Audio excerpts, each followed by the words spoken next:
수백만 년 전 지구의 삶이 어땠을지 상상해 본 적 있나요?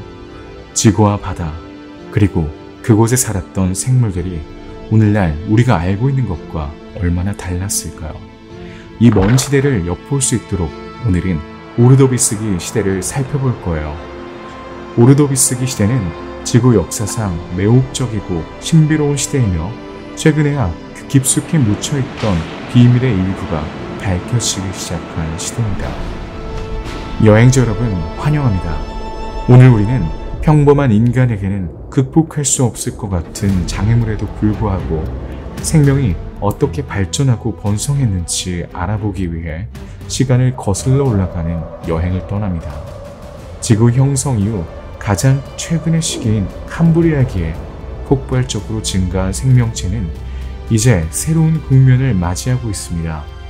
빙하기와 외계현상 사이에서 우린 현재의 인류가 현재의 모습으로 발전하지 못할 수 있다는 그 사실을 발견하게 될 겁니다. 구석기 시대의 바다 깊은 곳으로 떠나는 새로운 모험을 떠나기 전에 영상을 좋아요를 누르고 채널을 구독하여 하나도 놓치지 마세요. 감사드리며 즐거운 여행 되세요.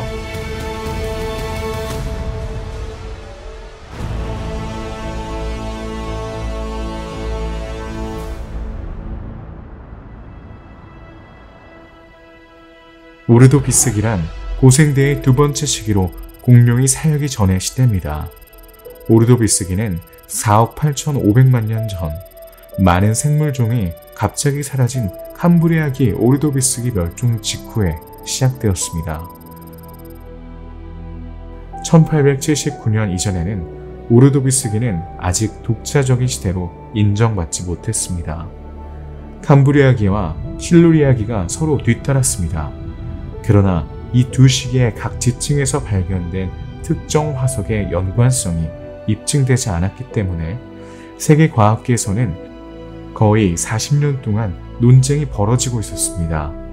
19세기 영국의 지질학자 찰스 랩 워스는 이 두 지층 사이에 오르도비스기라는 새로운 지층을 끼워 넣음으로써 마침내 이 문제를 해결했습니다.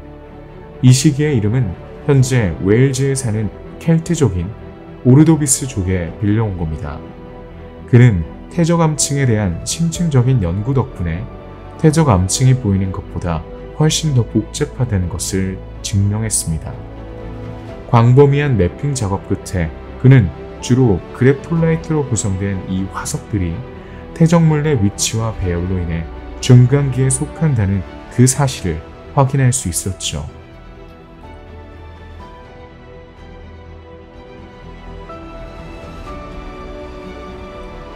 오르도비스기 시대는 7단계로 구분되는데 세 시대로 나뉩니다. 4억 8,500만 년 전부터 4억 7,100만 년 전까지는 트레마도기 및 플로안기를 포함하는 오르도비스기 하부입니다. 이어서 4억 7,100만 년 전부터 4억 6천만 년 전까지의 오르도비스기 중기에는 다핀기 그리고 다리 윌리언기가 포함됩니다. 오르도비스기 상부 오르도비스기는 4억 6천만 년 전부터 4억 4,400만 년 전까지의 시기로 마무리가 됩니다. 후자는 샌드비안기, 카티아기, 마지막으로 히르난티아기의 세 단계로 구성됩니다. 하지만 왜, 그리고 무엇보다도 어떻게 이 먼 시기를 여러 부분으로 나눌 수 있을까요? 오르도비스기를 구성하는 4,100만 년 동안 특정 종은 매우 특정한 시기에 출현했습니다. 이 7단계의 연대기를 확립할 수 있었던 것은 이들의 연속적인 발견, 특히 연대 측정 덕분입니다. 가장 오래된 트레마도기에는 지금은 멸종한 코노돈트 종인 이아페토그나투스 플럭티바구스가 출현할 시기로 정의할 수 있습니다. 이 표본은 주요 이빨 모양의 돌출부의 측면 방향이 현대 코노돈트와 구별됩니다. 이 화석의 흔적은 주로 미국 대륙, 카자흐스탄, 중국 허베이성에서 발견되었습니다. 두 번째 단계인 플로이에는 쉽게 알아볼 수 있는 H 또는 X 모양 필터 피더인 그랩토라이드 테트라그랩투스 어프로미마투스의 출현을 표시합니다.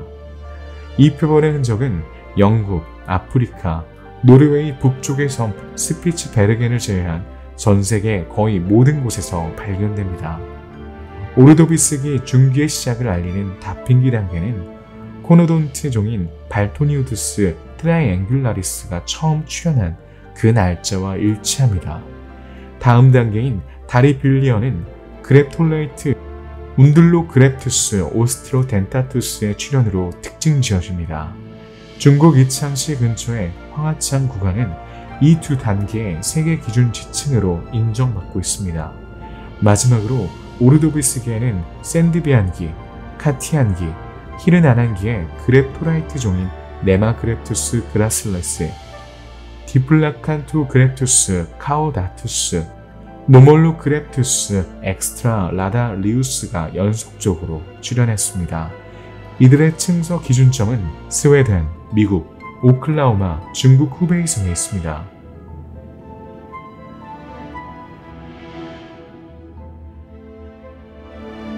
오르도비스기 지층은 전 세계에 그 흔적을 남겼습니다. 이를 통해 지구 역사에서 이 시기에서 대륙이 어떻게 배치되었는지 알 수 있습니다. 지질학적으로 볼 때 캄브리아기와 오르도비스기 사이에는 지구는 거의 변하지 않았습니다. 육지는 여전히 주로 남반구에 위치했습니다. 북반구는 여전히 거의 전부가 판탈라스해의 물로 덮여 있습니다. 시베리아 대륙과 로렌시아의 일부만이 북반구에 진입했습니다. 부분적으로 얕은 바다로 덮여 있는 초대륙 곤드와나는 거의 남반구 전체를 차지하고 있습니다. 여기에는 남아메리카, 아프리카, 인도, 호주, 남극 대륙이 포함됩니다. 열대 지역에서는 최근에 형성된 세 개의 작은 대륙, 즉 북미, 시베리아, 발티카에 해당하는 로렌시아가 열대 지방에 있습니다. 수많은 화산호가 주변에 흩어져 있으며 주로 이아페투스 해와 새로 형성된 바다인 나이카해의 연안에 접해 있습니다. 발티해와 곤드와나 사이의 남쪽으로 이아페투스 해가 열리면서 이아페투스 해가 닫히기 시작했고 적도 위도에서 점차 남극 쪽으로 이동하는 초대륙의 이동도 시작되었습니다. 이 기간 동안 조산 활동은 매우 낮았습니다. 따라서 산의 형성 과정은 로렌시아 대륙의 남쪽 해안에 대한 섬, 호 또는 소대륙의 리본 사이의 몇 번의 충돌로 제한되었습니다. 하부 오르도비스기의 이 거대 대륙에서 분리된 몇 개의 작은 대륙 또는 지각 조각이 오르도비스기 중기 동안 이 대륙에 붙어 있을 뿐입니다. 이 지질 현상을 타코니아 조산대라고 합니다. 이는 거의 1000만 년 동안 지속된 접힘 단계에 해당하며 오랜 지질학적 과정을 거쳐 오늘날 에팔레치아 산맥으로 알려진 조립대가 생겨났습니다. 대륙의 분리는 고생대 중 가장 많은 대륙이 존재했던 오르도비스 중기의 절정에 달했습니다. 훨씬 후인 고생대 말기에 이르러서야 다시 합쳐지기 시작했죠. 오르도비스기 초기에 레이크 해양 능선은 강한 활동을 보였습니다. 이로 인해 바다가 대륙 표면으로 넘쳐나게 되었습니다. 오르도비스기 중기에 해수면이 최고조에 달했으며 일부 추정에 따르면 오늘날보다 200m나 높은 수치에 도달했습니다. 이 시기는 알려진 화석시대 중 가장 넓은 열대 지역이었지만 이 시기가 끝날 무렵에 초대륙 곤드와나가 남극에 뿌리를 내렸고 남극은 점차 만년설로 덮여갔습니다. 과학자들은 세계 각지에서 발견된 많은 화석을 연구하여 오르도비스기 동안 큰 기후변화가 일어났다는 결론을 내릴 수 있었습니다. 오르도비스기 중기에 해당하는 특정 기간 동안 해수면의 상당한 상승과 해양 생태계의 생물 증식은 이 기간 동안 급격한 기후변화가 일어났음을 보여줍니다. 마찬가지로 많은 종의 급격한 감소 또는 멸종은 이러한 변화 중 일부가 일정한 속도로 진행되어 이미 존재하던 생물들이 평온하게 진화할 기회를 거의 또는 전혀 주지 않았을 것임을 시사합니다. 오르도비스기 동안 기후는 따뜻하고 열대성 기후였으며 특히 기온이 가장 높았던 오르도비스기 하부 오르도비스기에는 더욱 그랬습니다. 지구의 일부 지역은 60도에 가까운 기록적인 기온을 경험했죠. 그러나 약 4억 4,500만 년 전인 이 시기의 말기에 기온이 떨어지기 시작하면서 대빙하기가 시작되었습니다. 주요 대륙인 곤드와나는 거대한 만년설로 서서히 덮여갔습니다. 약 150만 년 동안 지속된 이 빙하로 인해 새로운 환경 조건에 적응하지 못한 수많은 동물종들이 사라졌습니다. 따라서 오르도비스기에는 지구 역사상 5대 대량 멸종 중 하나인 빙하기와 대빙하기가 동시에 일어난 지질학적 시기가 특징입니다. 실제로 오르도비스기에는 30도를 넘나드는 열대 해수 온도에도 불구하고 같은 기간 동안 대륙에 얼음이 존재했다는 수많은 간접적인 단서를 남기게 되었죠. 이러한 기후변화에 내재된 메커니즘을 이해하기 위해 과학자들은 컴퓨터를 도구로 사용했습니다. 과학자들은 기상학, 해양학, 환경물리학 등 여러 학문을 통합한 수치 모델링을 사용했죠. 이러한 방식으로 그들은 이 시기의 기후 역설을 해결하는 데 성공했습니다. 수치 시뮬레이션과 풍부한 퇴적학, 지구화학, 그리고 미세 고생물학 데이터를 비교한 결과 만년설 성장의 첫 번째 단계는 오르도비스기 중기, 더 정확하게는 다빌리언기에 발생했으며 이는 같은 기간에 입증된 해수면 변화에서 알 수 있듯이 더 정확한 것으로 나타났습니다. 이러한 결과는 극지방 만년설의 존재가 높은 열대 해수면 온도와 양립할 수 없음을 나타냅니다.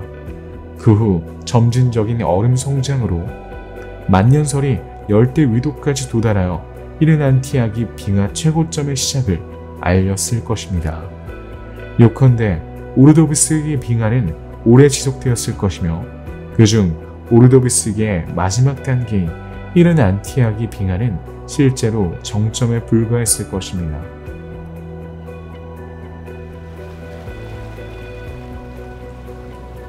오르도비스기에는 비교적 따뜻한 기후 덕분에 매우 번영한 시기였습니다. 이미 존재했지만 주로 해저 근처에 있던 생명체들이 놀라운 방식으로 번성했습니다.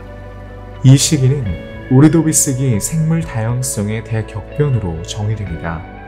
2500만 년에 불과한 비교적 짧은 기간 동안 바다에는 수많은 과와 속의 생물로 가득 차게 되었습니다. 이처럼 전례 없는 해양 생물의 확장에는 여러 가지 이유가 있습니다. 그러나 핵심적인 요인은 열대 지방을 중심으로 대륙붕의 표면적이 증가하고 해수면이 높아지면서 식물성 플랑크톤의 성장을 촉진하고 결과적으로 모든 수생생물의 성장을 촉진한 것입니다. 이러한 미생물은 특히 광범위한 대서양에서 번성했습니다. 식물성 플랑크톤이 풍부해지면서 여러 동물성 플랑크톤 그룹이 출현했고 그 후 기하급수적으로 증가했습니다. 여기에는 키티노조안과 그랩토라이트가 포함됩니다. 또한 오르도비스기 동안의 지속적인 화산, 지각 활동은 해양에서 플랑크톤 생물의 발달에 필요한 영양분을 제공했을 가능성이 높습니다. 그 결과 물기둥은 점차 모든 종류의 살아있는 미생물로 채워졌지만 그뿐만이 아닙니다.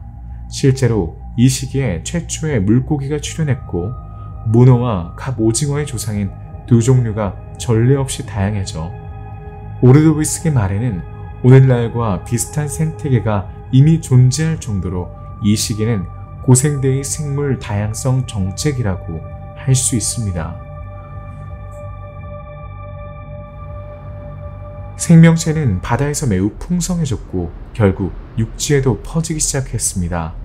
많은 박테리아, 식물, 조류, 곰팡이, 심지어 일부 원생동물의 수명 주기의 일부를 구성하는 미생물인 포자 화석이 오르도비스기 상부 퇴적물에서 발견되었습니다.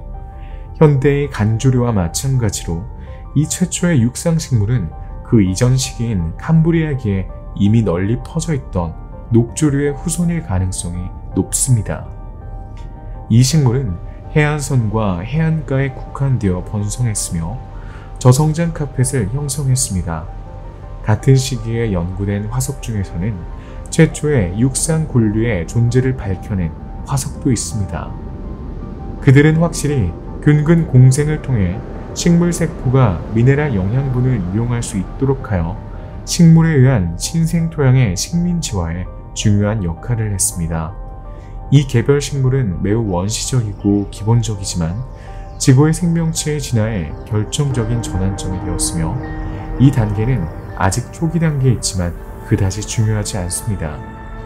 박테리아와 기타 미생물 이후 지구상에서 처음으로 물에 잠기지 않은 토양에서 생명체의 형태를 실제로 볼 수 있게 되었기 때문입니다.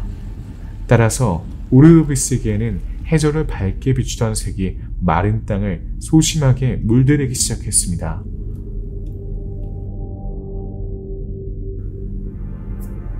이 과도기는 지구의 지질학적 역사에서 결정적인 시기임에도 불구하고 오랫동안 간과되어 왔습니다. 실제로 2000년대 초반까지 오르도비스기 지층을 증명하는 다양한 화석이 포함된 퇴적층인 주요 라거슈타트는 단 2곳만 기록되어 있습니다. 첫 번째는 미국 뉴욕주에 있습니다. 클리블랜드 글렌의 프랭크 포트셰일에 위치한 비처의 삼엽층층입니다. 이 지층은 매우 특수한 환경, 즉 신부열수 온천과 관련이 있는데 소수의 절지동물이 지배하는 다양성이 낮은 동물군이 번성했던 곳입니다. 두께가 3에서 4cm에 불과한 이 라거슈타트는 특히 복부 해부학과 연조직이 황철광으로 대체되어 보존된 뛰어난 보존 상태의 수많은 삼엽층이 발견되었습니다. 황화철인 이 광물은 엑스레이를 사용하여 연조직 해부학의 세세한 부분까지 연구할 수 있게 해줍니다. 이곳의 동물군은 주로 삼엽충 트리아투루스 이토니로 구성되어 있습니다. 삼엽충은 연구 대상 생물의 85%를 차지합니다. 다른 종으로는 그랩톨라이트, 식민지 필터피더, 분지조류, 브라치오포드, 그리고 수수께끼와 같은 분류군이 있습니다. 많은 상납충 중에는 크립톨리투스 벨룰루스, 코누프루에투스 비체리, 프리마스피스 코루스투스 표본에도 목록에 올라와 있습니다. 인구 측면에서 볼 때 오르도비스기 상부 오르도비스기의 두 번째 단계인 카티안기에 속합니다. 오르도비스기부터 2000년대까지 두 번째로 입증된 라거슈타트는 남아공에서 발견되었습니다. 이것이 바로 수문시엘입니다. 오르도비스기 마지막 시기인 히른 안티안기의 인구를 반영합니다. 이곳에서는 보존 상태가 양호한 덕분에 원양생물, 즉 물기둥에 사는 생물의 유골만 발견되었습니다. 절지동물, 두 종류, 코논돈트, 아그나탄 어류 등이 여기에 포함됩니다. 그러나 이 두 보존 지역은 다른 곳과 마찬가지로 이전 시기인 캄브리아기에 수집된 것만큼 많은 정보를 제공하지는 못합니다. 오르도비스기 말기에만 관련된 새로운 요소를 제공하기 때문에 더욱 그렇습니다. 그럼에도 불구하고 화석이 발견됨에 따라 이 시대에 대한 우리의 이해는 계속 발전하고 있습니다.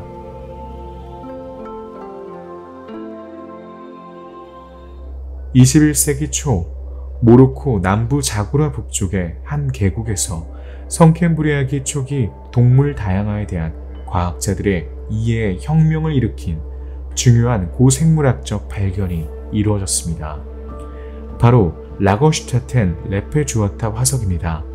이 지역에서 발견된 보물의 중요성 때문에 일부에서는 모로코의 오르도비스기 버지스 셰일이라고 명명하기도 했습니다.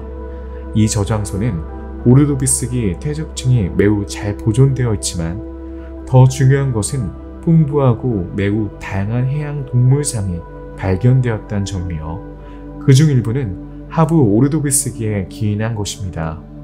오르도비스 진화를 이해하는 데 중요한 역할을 하는 이곳은 세계에서 가장 중요한 100대 지질 유적지 중 하나로 선정되었습니다. 페주아타 유적지가 주목받는 이유는 오르도비스기 첫 단계인 트레마도기 점토층이 주로 형성되었기 때문이죠. 거의 200만 년 동안 지속된 것으로 추정되는 이 점토층에는 다양한 화석이 포함되어 있어 고동물군을 연구할 수 있습니다. 캄브리아기의 버지스 셰일에서 발견된 것과 유사한 갑각류 화석이 페주아타 점토에서 발견되었습니다. 페주아타 점토가 퇴적되기 약 4천만 년 전인 캄브리아기 중기에 이 동물군이 사라졌다고 믿었던 고생물학자들에게는 놀라운 일이 아닐 수 없습니다. 이 고동물군 또한 오르도비스기 하부 오르도비스기에는 존재가 알려지지 않았던 왕관목 분류군도 밝혀냈습니다.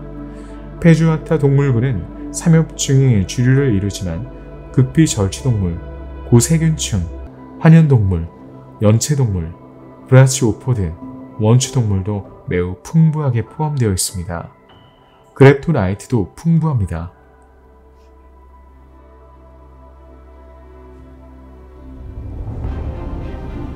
최근에는 파주아타 유적지에서 약 80km 떨어진 타이오트에서 발굴 작업을 통해 새로운 화석 유적지가 발견되었습니다.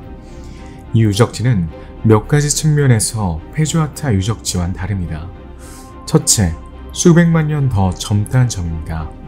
하지만 무엇보다도 한때 물속에 있었던 이 유적지에는 거인으로 묘사되는 대형 절제동물의 흔적이 보존되어 있습니다.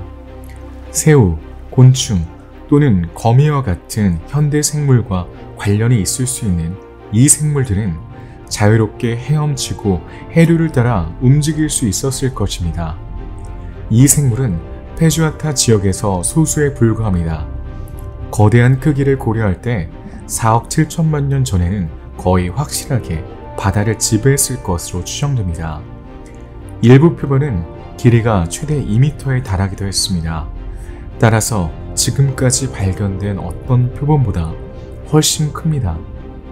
이 거대 절취동물은 아직 완전히 밝혀지진 않았지만 페주아타 해안에서 이미 발견된 종의 일부일 수 있습니다. 큰 몸집과 자유롭게 헤엄치는 생활 방식으로 미뤄봐 오르도비스기 생태계에서 독특한 역할을 했을 것으로 추정됩니다. 고생물학자들이 광물 성분을 연구할 수 있다면 보존 상태가 매우 뛰어난 부드러운 부분도 정밀하게 관찰할 수 있습니다. 마침내 과학자들은 지구가 최초로 보호했던 동물의 해부학적 구조를 연구할 수 있게 되었습니다. 발견된 사체는 비교적 수심이 깊은 해양 환경에서 나온 것으로 추정되며 이는 얕은 곳에서 사체가 보존되었던 이전의 발견과는 완전히 다른 겁니다. 또한 이 거대 절취동물의 일부 파편에는 브라키오포드와 같은 동물이 붙어 있는 것으로 발견되었습니다. 이는 이 대형 동물들이 죽은 후에도 해저 생물 군집의 영양분 저장고 역할을 했음을 시사합니다. 타이쇼테의 장기 화석 유적을 통해 과학자들은 오르도비스기 초기 해양 환경을 어느 정도 정밀하게 지도할 수 있게 되었습니다.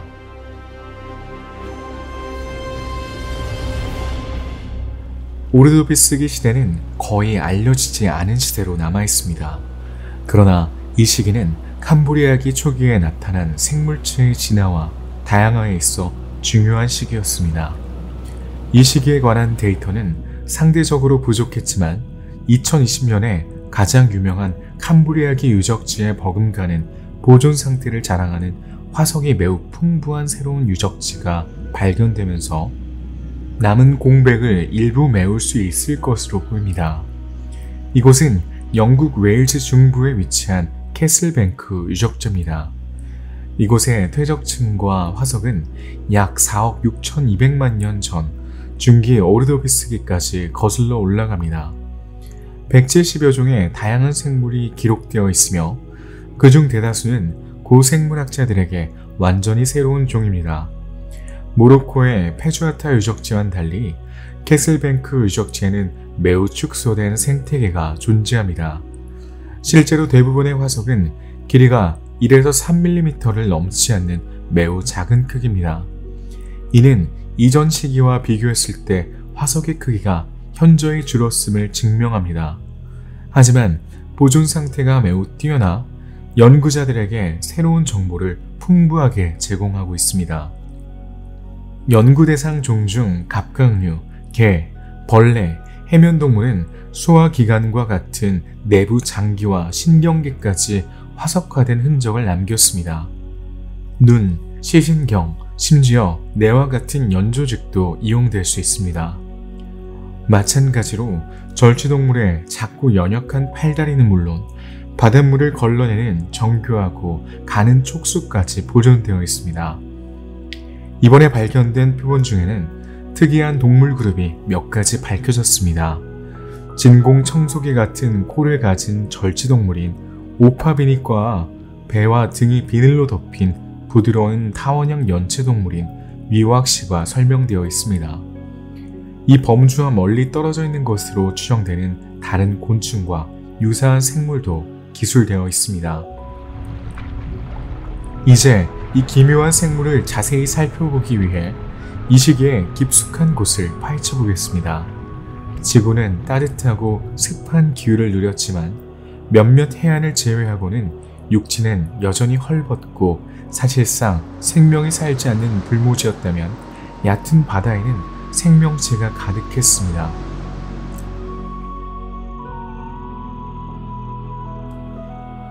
이 진화 단계에서는 무척추 동물이 매우 풍부했지만 여전히 무척추 동물들이 대부분을 차지했습니다. 극비동물은 두 개의 밸브 사이에 부드러운 부분이 들어있는 껍질을 가진 동물입니다. 조개와 같은 이메페류와 비슷하지만 껍질 안의 신체 부위는 매우 다릅니다. 게다가 조개의 판막은 조개의 판막과 대칭적으로 다릅니다. 두 판막 중 더 큰 판막에서 페디클이 나와서 이 브라키오포드가 해저에 부착할 수 있게 해줍니다. 브라치오포드는 프로토스토맨으로 현존하는 두 개의 복종류 중 그룹 중 하나이며 브라이오 조개와 함께 조개류에 속합니다. 수각류는 군집을 이뤄 사는 이끼동물입니다. 이끼는 수목이나 레이스펜 등 다양한 형태를 취합니다. 이상하게도 산호와 비슷하지만 산호는 아닙니다. 각 개체는 딱딱한 표면에 부착된 수목성 탄산칼슘 골격을 분비하게 됩니다. 주오이드라 불리는 각 개체는 보통 길이가 1mm도 채 되지 않으며 자신만의 작은 오두막에서 생활합니다. 이들은 서로 연결되어 수백만 마리의 주오이드가 모여 군집을 형성하며 그 크기는 수미터까지 커질 수 있습니다. 같은 서식지 내에서 각 개체는 고유한 역할을 수행합니다.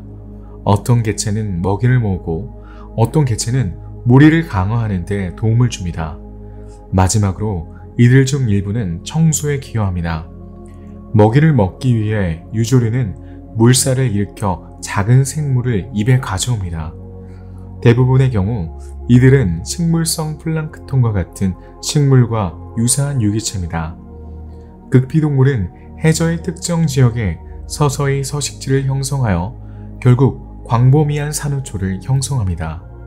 삼엽충은 오르도비스기 동물군의 많은 부분을 차지합니다. 쉽게 식별할 수 있는 분절된 외골격을 분비하는 이 갑각류는 오르도비스기 동안 절정에 달했습니다.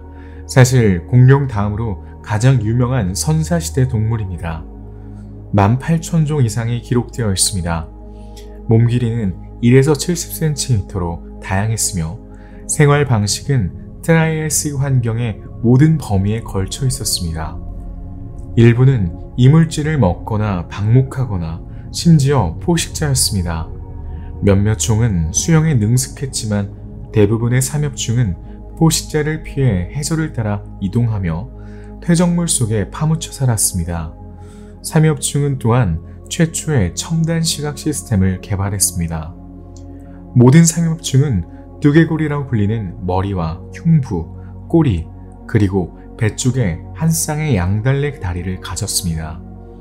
갑각류와 마찬가지로 이 두 다리는 두 갈래로 나뉘었는데 하나는 호흡을 위한 아가미 역할을 하고 다른 하나는 이동과 먹이 섭취를 위한 것입니다. 가장 흔한 삼엽충은 길이가 약 1.5cm인 크립톨리투스와 2cm에 가까운 애시도스피스가 있습니다. 하지만 이보다 훨씬 더 큰 크기의 표본도 있었습니다. 길이가 2에서 5cm인 칼리메넬, 그리고 무엇보다도 길이가 38cm에 달하는 이솔레투스가 대표적입니다. 하지만 지금까지 발견된 삼엽충 중 세계에서 가장 큰 종은 이솔레투스 렉스입니다. 이 화석의 전체 크기는 길이 72cm, 너비 40cm 이상입니다.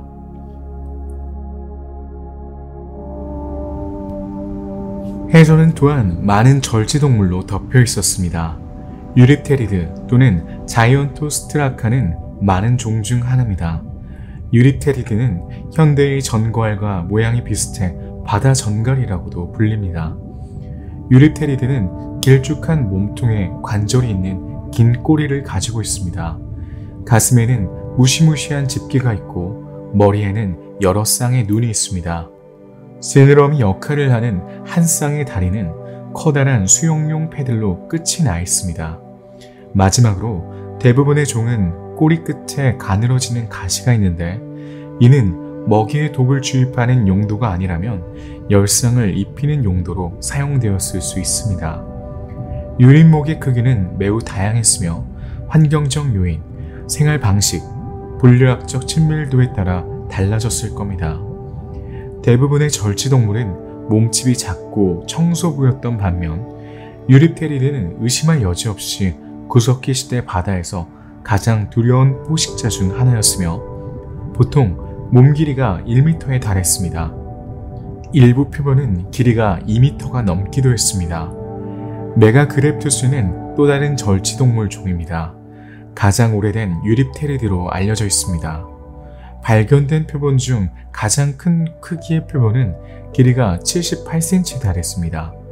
동족과 마찬가지로 세 번째 다리쌍에 가시가 있습니다. 다양한 부속기가 있는 큰 가시는 부드러운 퇴적물 속에 숨어 있거나 보이지 않는 먹이를 찾는 데 도움이 되었을 것입니다. 꼬리의 마지막 부분인 텔스는 독이 없더라도 먹이를 먹을 때 먹잇감을 찢는 데 도움이 되었을 것입니다.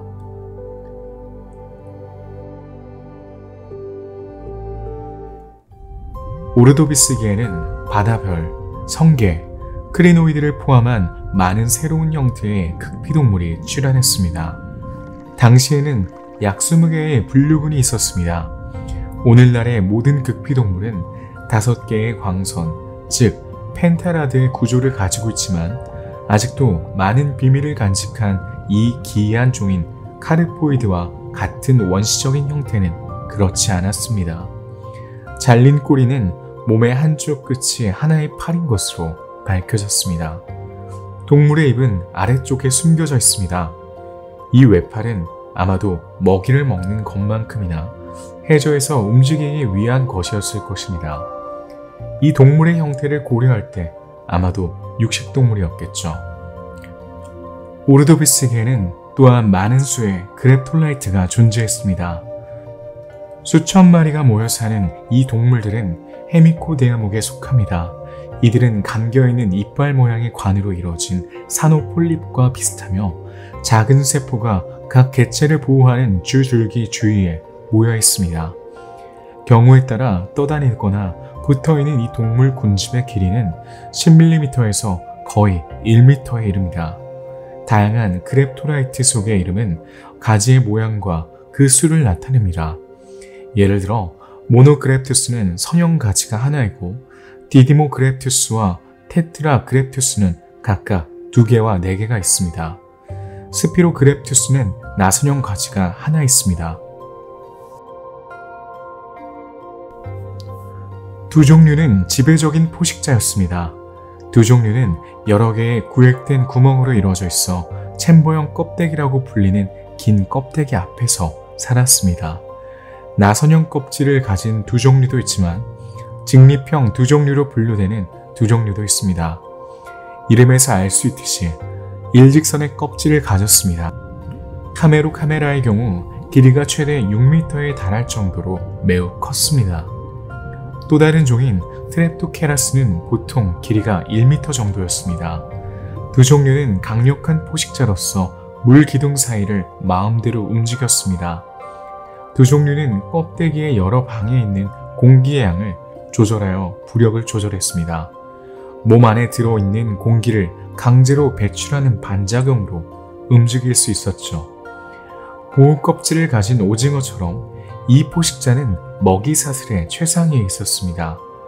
강한 촉수 덕분에 탐나는 먹잇감, 특히 퇴적물에 많이 서식하는 삼엽충을 능숙하게 잡을 수 있었습니다. 트로피를 입으로 옮기기만 하면 되었죠. 이 부리 모양의 입은 촉수 중앙에 있었어요. 현대 두 종류 그룹에서 이 껍질은 상당히 축소되었거나 심지어 완전히 사라졌습니다. 오늘날에도 이 껍질이 남아있는 표본의 경우 비교적 작은 내부 구조에 지나지 않았습니다. 현대의 두 종류에는 오징어, 문어, 노틸러스, 갑오징어가 포함됩니다. 이 모든 작은 생물을 먹이기 위해 수많은 연체동물이 해저에 늘어서 있습니다. 그 중에는 복종류 또는 이메페류 그룹이 있습니다. 이 그룹에는 조개, 가리비, 굴, 홍합이 포함됩니다. 페류층을 형성하는 이 여과성 먹이 생물들은 몸의 양쪽에 동일한 모양의 두 개의 밸브와 옆으로 압축된 굴을 파는 발을 가지고 있습니다. 각 껍데기의 위쪽 가장자리에는 보통 여러 개의 이빨과 구멍이 있으며 이 이빨과 구멍은 반대편 껍데기의 이빨과 맞물려 경첩을 형성합니다. 다른 연체동물들도 해저에 많이 살았는데 복종류가 바로 그것입니다. 달팽이와 민달팽이도 이러한 생물 다양성에서 중요한 역할을 했습니다. 달팽이와 달리 민달팽이는 껍질을 분비하지 않습니다. 하지만 심장, 소화기관, 아가미, 신경계 등 내부 장기는 동일합니다. 달팽이는 독특한 코일형 또는 나선형 외피로 구별할 수 있습니다. 이 껍질은 끊임없는 위협으로부터 피난처를 제공했을 것입니다. 오르도비스기 해저는 또한 산호로 뒤덮여 있는데 각 산호는 이전보다 더 화려했습니다. 루고사 산호처럼 최대 1m까지 자랄 수 있는 외골격을 분비하는 뿔 모양의 산호도 있었죠. 이 산호는 혼자서도 살 수 있지만 많은 동료들과 함께 모여 대규모 군락을 형성하기도 합니다. 다른 산호와 마찬가지로 이 산호도 단순한 돌덩어리 그 이상입니다. 내부에 자리 잡은 폴립 형태의 동물은 성장에 맞춰 골격도 진화하고 있습니다. 쏘는 세포가 들어있는 촉수를 장착하여 부유하는 먹이를 잡을 수 있게 되었습니다. 대부분의 산호는 먹이를 잡아 삼키지만 이들은 대부분의 에너지를 해조류에서 얻습니다. 또한 따뜻하고 얕은 바닷물로 덮인 해저에는 수많은 종류의 둥근 표모산호가 카펫을 깔고 있었습니다. 하지만 가장 특별한 종은 의심할 여지 없이 크리노이드입니다. 이 해양동물은 주변 환경을 봄의 초원처럼 보이게 합니다. 실제로 그들은 일반적으로 바다 백합이라고 불립니다. 바다별, 해삼, 성게를 포함하는 극비동물문에 속하는 이 생물은 극비동물의 전형적인 오각대칭을 보여줍니다.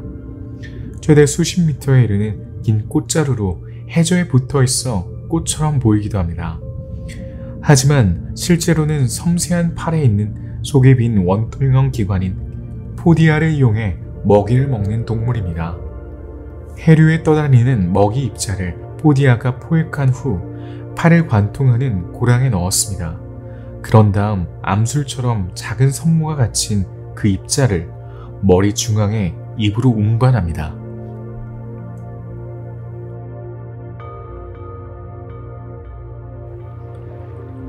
구석기 시대 해저에 서식하는 무척추 동물 중에는 해면 동물군에 속하는 동물도 있습니다. 이들은 오르도비스기 시대에 산호초를 만드는 생물로서 매우 중요한 역할을 했습니다. 스트로마 토포로이드는 라멜라라고 불리는 층으로 석회화된 스폰지입니다. 이 각판 사이에는 기둥이라고 불리는 수직 구조물과 갤러리라고 불리는 작고 뚜렷한 방이 있습니다. 이 갤러리에는 음식물을 포획하고 숨을 쉬는 역할을 하는 육모세포가 늘어서 있으며 층 사이로 물이 순환됩니다. 표면에는 돌기가 보이는데 이 돌기는 아마도 이 구조를 통해 물이 흡수되고 흐르는데 기여한 젖꼭지일 겁니다. 화석이 증언하듯이 스트로마토포로이드는 오르도비스기 동안 연체동물과 극비동물 중 다른 많은 종과 공존했습니다.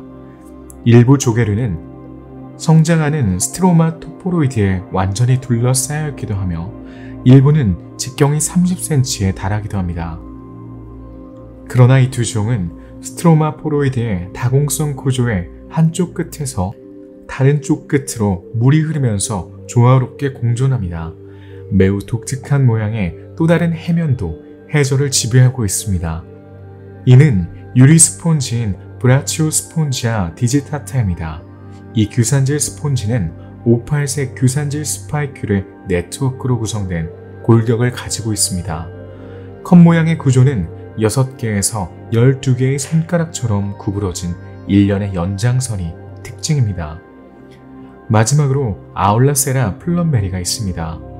이 길쭉한 유기체는 몸통과 비슷합니다. 일부 표본은 높이가 5m에 달하기도 합니다. 우린 이 동물들이 군집 생활을 하며 해저를 다소 울창한 겨울숲처럼 보이게 하고 먹이와 포식자가 서로를 쫓고 쫓기는 모습을 상상할 수 있습니다.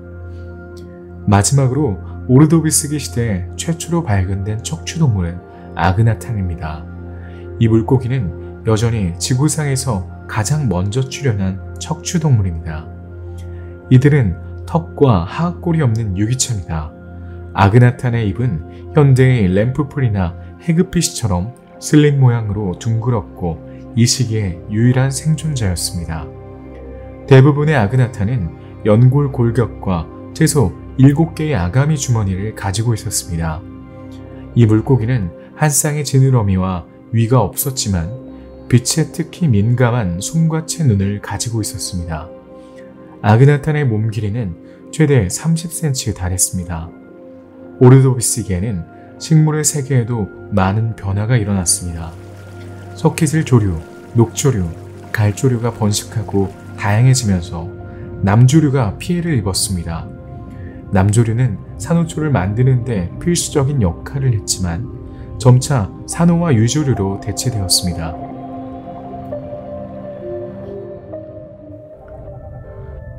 오르도비스기 중기 이후 더 정확하게는 4억 6,700만 년 전에서 4억 5,800만 년 전까지의 달의 빌리언기에 동물군이 크게 다양화되었습니다. 새로운 문은 나타나지 않았지만 과의 수는 4배, 속의 수는 3배로 증가했습니다. 원양 동물은 이전 시기보다 훨씬 더 풍부해져 고생된 내내 바다의 모습이 유지되었습니다. 이러한 엄청난 다양화는 아마도 오르도비스기 초기에 45도를 넘나들며 상당히 높았던 해수 온도의 하락으로 설명될 수 있습니다. 실제로 오늘날의 적도해와 비슷한 30도 내외의 수온이 유지되던 데리빌리언까지 기온은 점차 낮아졌습니다. 그 후 생명체 발달에 특히 유리한 조건이 조성되어 생물종이 크게 다양화되었습니다. 또한 대륙의 대부분이 얕은 바다로 덮여 있었기 때문에 해저 지각의 격렬한 활동과 육상식물의 성장으로 인한 대륙 침식으로 인해 해양에는 미네랄 염류가 풍부해졌습니다. 이러한 조건은 해저에 부착된 식물성 플랑크톤과 해조류의 발달에 유리하게 적용했습니다. 그 결과 먹이 사슬이 말 그대로 강화되어 여과먹이, 방목자, 모든 종류의 1차 소비자, 그리고 사실상 포식자의 다양화가 촉진되었습니다.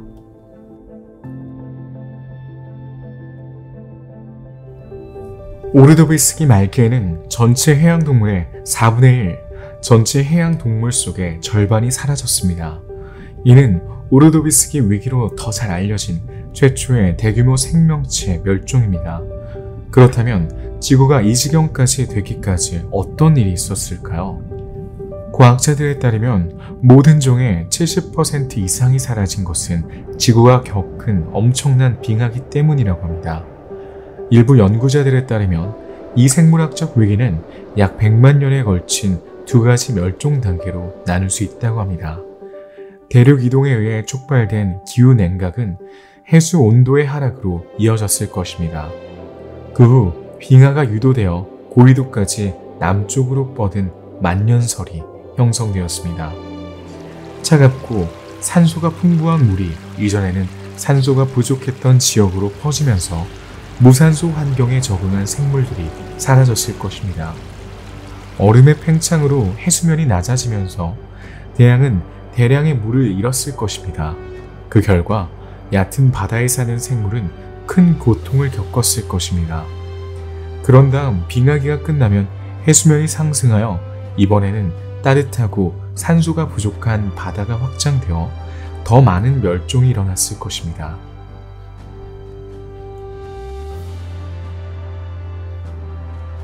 이 설명에 이의를 제기하는 또 다른 가설은 5차례의 신생대 대량 멸종 중 첫 번째 멸종이 화산 폭발 때문일 수 있다고 주장합니다. 화산은 수은을 방출하는 것으로 알려져 있습니다. 그러나 퇴적물의 수은 농축은 이미 지구의 다른 최근 생물학적 위기에서 관찰된 바가 있습니다. 이에 연구팀은 히르난티아 지층인 왕자만 지층이 발견된 중국 후베이성 지역의 퇴적물을 분석했습니다. 오르도비스기 동안 이 지역은 양치강 블록에 속했다가 바다로 덮였습니다. 그랩톨라이트 화석이 풍부한 검은 점토가 무산소 환경에서 퇴적되었습니다. 그런 다음 해수면이 낮아지고 물이 식으면서 점토질 석회암이 이 점토를 덮었습니다. 후자는 이 빙하기의 특징인 히레난티아의 동물군의 화석을 포함하고 있습니다.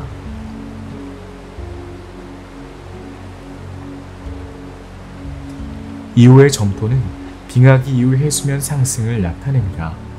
그러나 점토 석회암이 퇴적되기도 직전에 수은 농축이 측정되었고 빙하 기간 내내 지속되었다는 것이 밝혀졌습니다.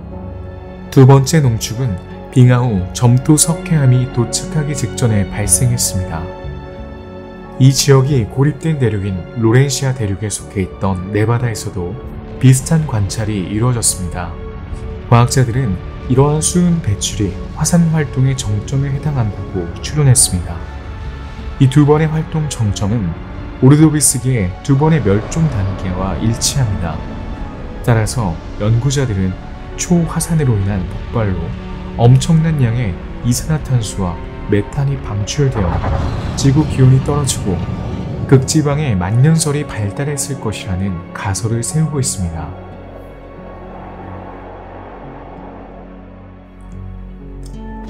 다른 고생물학자들은 약 4억 6천만 년 전 지구가 겪은 빙하기가 외계에서 온 훨씬 더 특별한 현상에 의해 발생했을 수 있다고 주장합니다.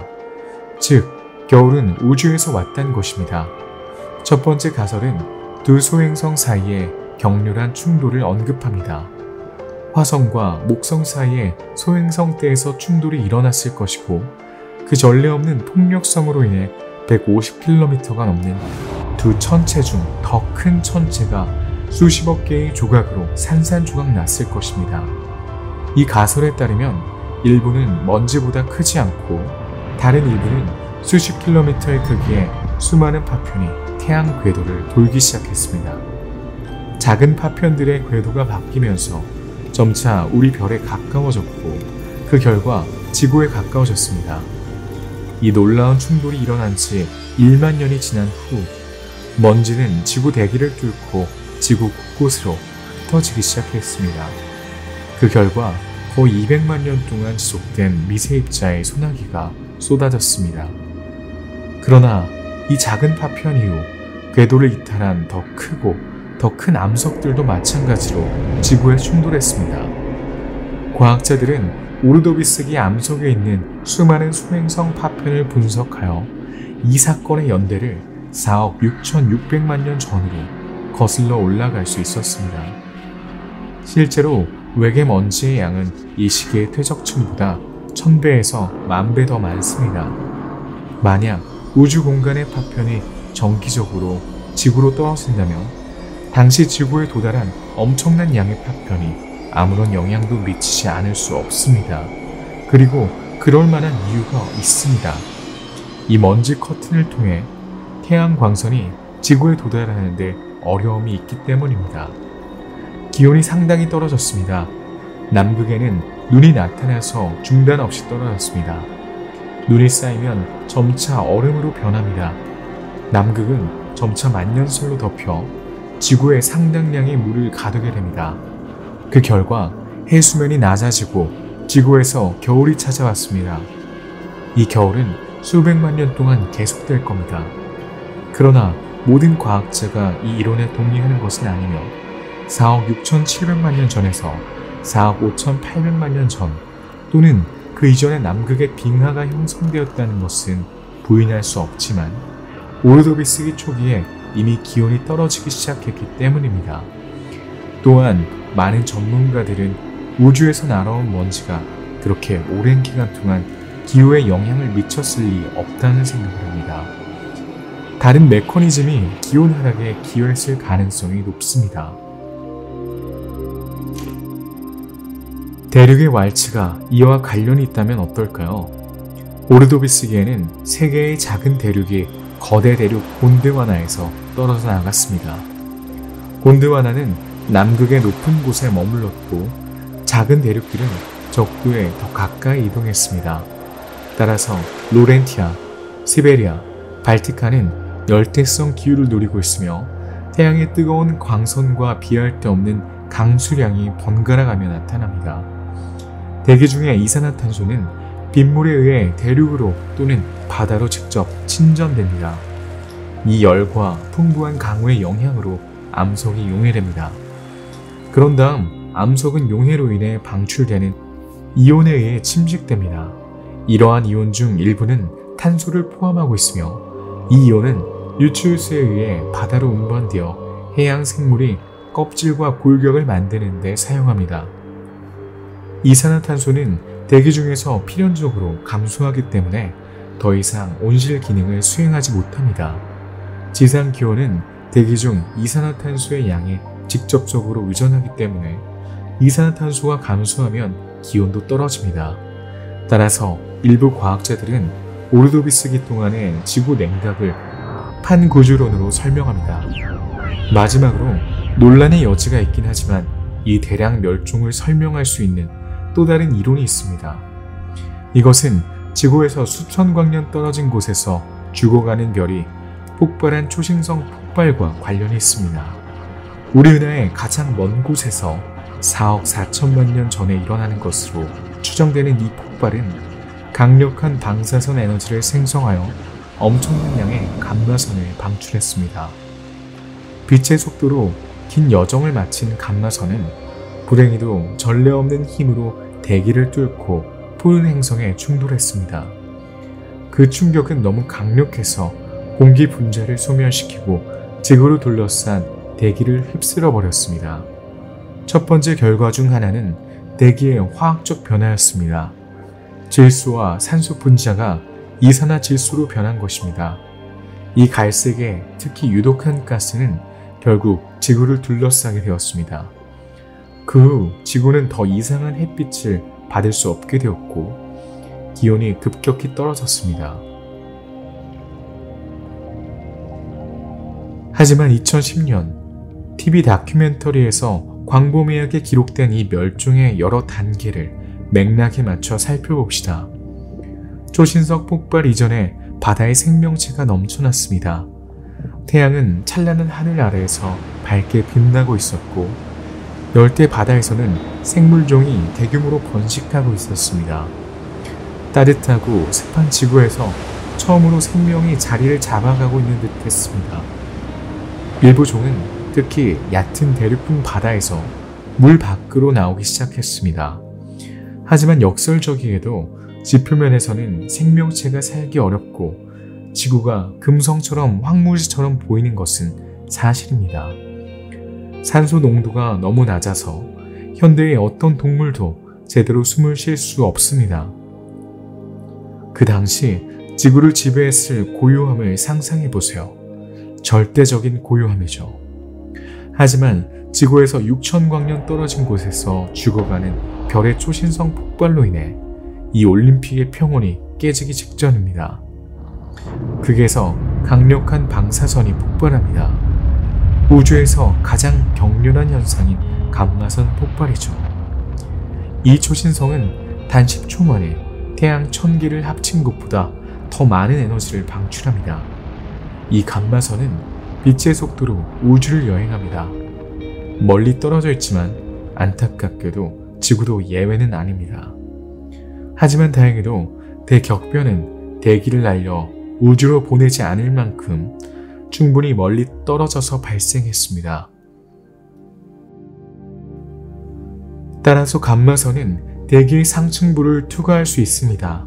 오로라처럼 감마선은 희귀한 아름다움의 장관을 연출합니다. 그러나 그 영향은 결정적이고 무엇보다도 파괴적입니다. 초신성 폭발 후 몇 초 안에 이 치명적인 광선은 공기 분자를 파괴하고 대기를 날려버립니다. 대낮에도 볼 수 있는 이상한 행동의 별이 우리 태양에서 멀지 않은 곳에 서 있습니다. 이는 초신성의 잔해로 완전히 사라지기 전에 몇 달 동안 더 볼 수 있습니다. 언뜻 보기에 이 먼 곳에서 일어난 대격변은 지구의 생명체에 거의 영향을 미치지 않은 것처럼 보이지만 사실은 그렇지 않습니다. 그 후 몇 시간 동안 멸종은 실제로 시작되었지만 미시적인 수준에서 이뤄졌습니다. 감마선이 지구를 통과하는 동안 오존층의 30%가 파괴되어 태양의 자외선이 지구에 도달할 수 있게 되었기 때문입니다. 이 빛은 너무 밝아서 사하라 사막 한가운데서보다 50배 더 강렬하게 보입니다. 이 시기에 육상 생물이 존재했다면 말 그대로 아주 짧은 시간 안에 멸종했을 겁니다. 이 생물학적 재앙의 결과는 물에서 나타나기 시작한 겁니다. 육안으로 보이지 않는 플랑크톤이 가장 먼저 피해를 입었습니다. 너무 강력해진 태양 광선은 이러한 미생물의 대부분을 태워버립니다. 플랑크톤은 먹이 사슬의 기초입니다.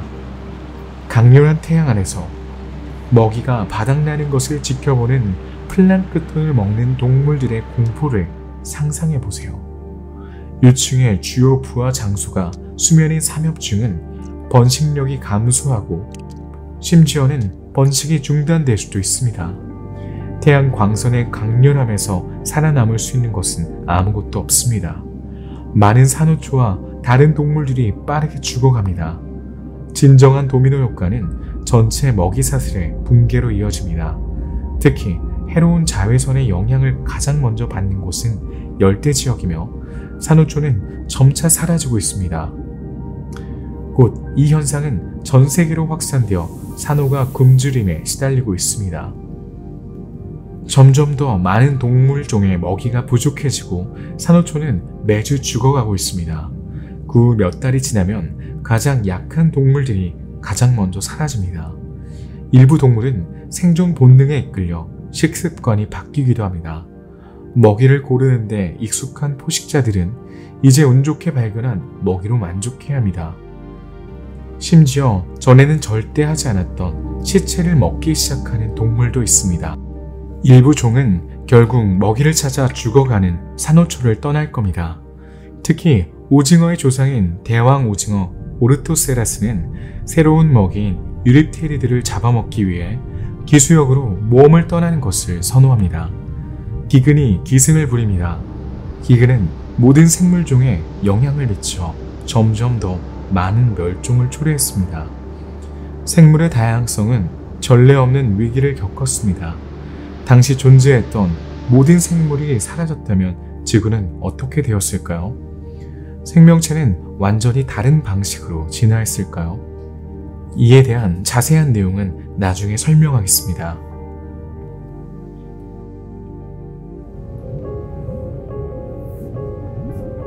그 후 몇 달 동안 흩어져 있던 대기 분자들이 지구의 구주위를 소용돌이 쳤습니다. 원자들이 정렬하면서 갈색의 유해한 가스인 이산화질소를 형성합니다. 밝은 햇빛은 이 두꺼운 썩은 공기층에 의해 서서히 가려집니다. 태양의 분노를 겪은 지구는 이제 태양 광선의 50%만 받습니다. 필연적으로 기온은 영하 12도까지 떨어집니다. 지금까지 기근에서 살아남은 종들은 이제 너무 낮은 온도에 직면하게 되었습니다. 특히 노틸로이드는 몇 달 전에 낳은 알이 제대로 성장하지 못한 것을 목격하고 있습니다. 추위로 인해 배아의 성장이 둔화되어 박테리아가 출현하고 있습니다. 이런 악조건 속에서도 살아남은 희귀종들은 혼돈의 세계로 들어섭니다. 짧은 생애 동안 이들의 목표는 단 하나, 먹이를 찾는 것입니다. 하지만 이 연체동물은 다른 많은 종에 비해 뚜렷한 이점을 가지고 있습니다. 몸은 껍질로 완전히 보호되어 있어 심해에서 살 수 있고 기후 냉각의 파괴적인 영향으로부터 보호받을 수 있습니다. 게다가 다양한 먹이를 먹습니다. 때때로 기회주의자로 분류되기도 하며 청소부 노릇을 주저하지 않습니다. 따라서 움직일 수 있는 동물들은 더 온화한 지역으로 이동하려고 했습니다. 안타깝게도 오르도비스기에는 대부분의 동물이 앉아 생활했고 해저는 산호, 브라치오포드, 해면류 등 움직이지 않은 동물이 대부분을 차지했습니다. 먹이 부족과 관련된 또 다른 문제는 조개 껍질 형성입니다. 대부분의 산호초 소식 동물의 껍질은 탄산칼슘으로 만들어져 있습니다. 탄산칼슘은 차가운 물에서 분비되기 매우 어렵기 때문에 많은 종들이 사라질 수밖에 없습니다. 지구의 냉각은 또한 가혹하고 무엇보다도 예측할 수 없는 기후를 초래했습니다. 초신성 이전에는 날씨가 항상 매우 안정적이었습니다. 하지만 수백만 년 만에 처음으로 큰 기온 변화가 일어나면서 강한 해류가 발생하고 있습니다. 이로 인해 격렬한 기후 교란이 발생했습니다. 지금까지 비교적 평화로웠던 지구는 이제 영구적으로 지구 표면을 휩쓸고 지나가는 카테고리 5 허리케인에 직면하게 되었죠. 저항하기에는 너무 약한 많은 동물들이 바위에 부딪혀 죽습니다. 아직 싸울 수 있는 동물들은 너무 난기류가 심한 수면에서 멀리 떨어진 심해로 피신처를 찾습니다. 하지만 모두가 심해의 수압을 피할 수 있는 것은 아닙니다. 거대한 몸집에도 불구하고 피난처를 찾지 못하는 오르토세라 역시 마찬가지입니다. 불균형적으로 긴 껍질은 이러한 수압을 견디도록 설계되지 않았습니다. 그 결과 오르도비스기 시대에 알려진 가장 큰 포식자조차도 어색한 위치에 놓이게 되었죠.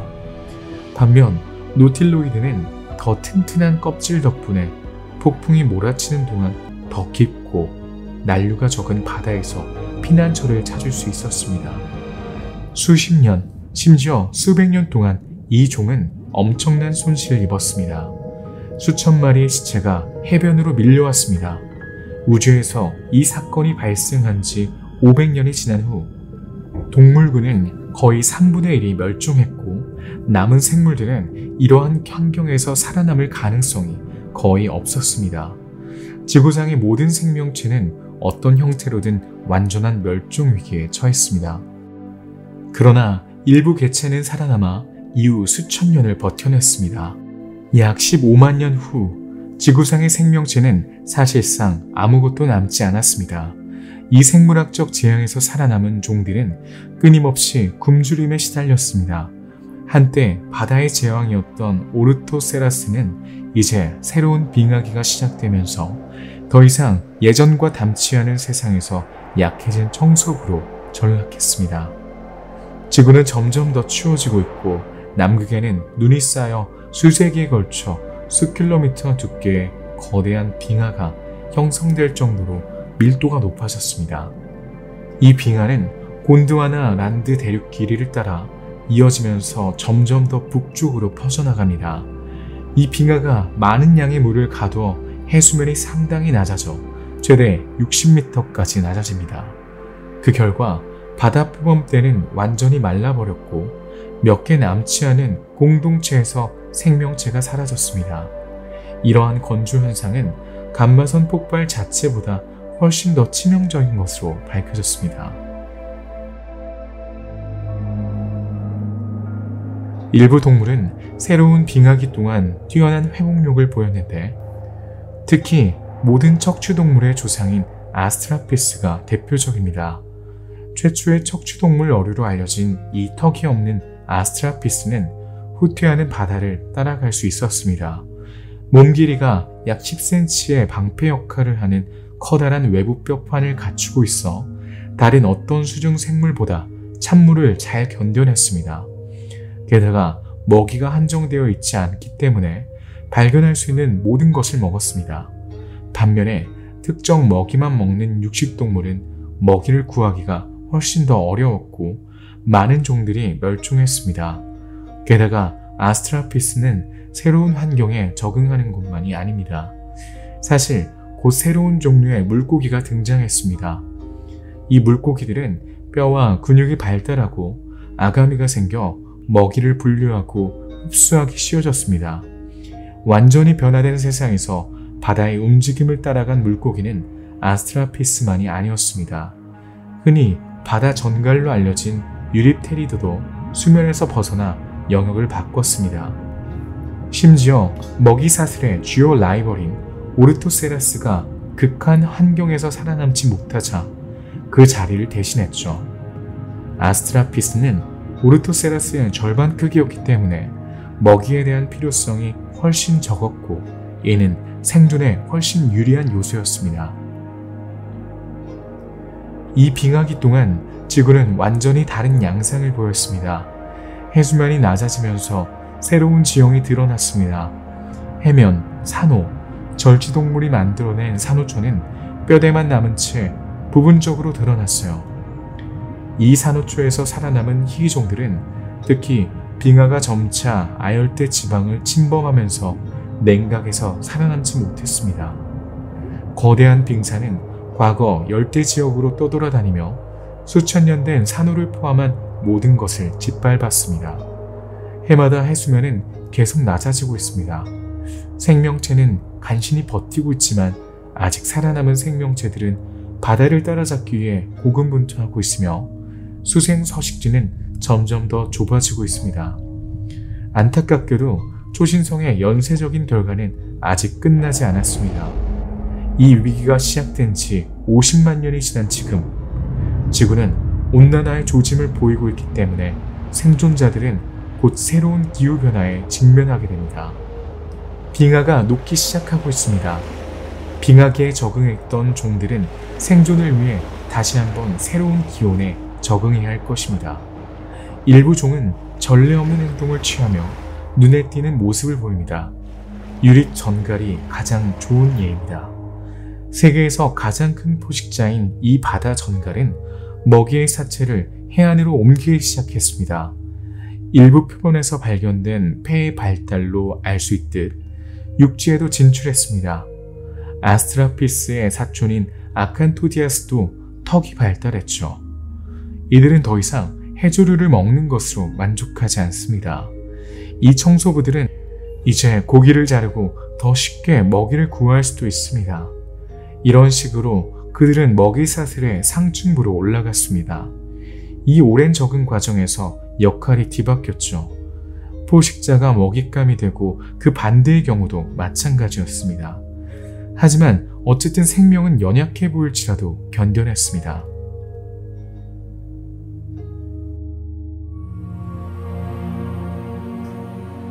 멸종한 지 300만 년이 지난 지금 다시 한번 돌아볼 때입니다. 그리고 이는 무거운 주제입니다. 70% 이상의 종이 멸종했습니다. 과학자들에 따르면 이 대량 멸종 이전에는 거의 100만 종의 생물이 존재했다고 합니다. 이는 비교적 짧은 기간 동안 전 세계적으로 약 70만 종의 생물이 사라졌다는 것을 의미합니다. 모든 생명체가 영향을 받습니다. 바닥에 사는 생물과 원양어류 모두 마찬가지입니다. 그러나 이 생물학적 위기로 인해 주요 동물 집단이 완전히 사라지지 않았다는 점에서 생물계의 역사에 미친 영향은 그렇게 치명적이진 않았습니다. 생명체는 모든 예상을 뛰어넘은 놀라운 회복력을 보여주었습니다. 이 시기가 끝나면 지구는 점차 열대기후로 돌아가 다양한 동식물 종에게 약간의 휴식을 제공할 겁니다. 하지만 이 휴식기가 새로운 생물 다양성을 허용할 만큼 충분히 길어질까요? 여러분은 이미 답을 알고 계실 것 같은데요.